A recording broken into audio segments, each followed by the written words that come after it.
భగత్ సింగ్ ఆయన ఉరికంపబెట్టి నేటికి 1931లో మార్చి 23వ తేదీ నాడు ఆయనని ఉరిదీయడం జరిగింది.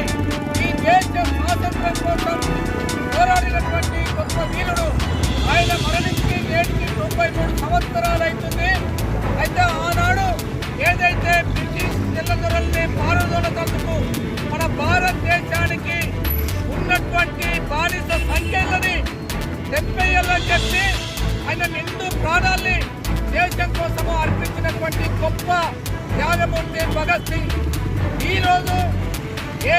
ఆ రోజు ఏదైతే బ్రిటిష్ తెల్లదొరలు పారిపోవాలని చెప్పి ఆయన నిలగొట్టాలని చెప్పి ఆయన ప్రాణత్యాగం చేసిందో నేడు మన పాలకులు మాత్రము ఈరోజు ఇక్కడ ఉన్నటువంటి పాలకులు మన దేశ సంపదనంతా పరాయి పాలకులకు అప్పచెప్తున్నటువంటి పరిస్థితి ఉంది. దేశ ప్రజల్ని కష్టపెడుతున్నటువంటి పరిస్థితి ఉంది. చాలా మంది ఇల్లు లేక, ఉద్యోగాలు లేక, ఉపాధి లేక, చదువులు లేక బాధపడుతున్నటువంటి పరిస్థితి ఉంది.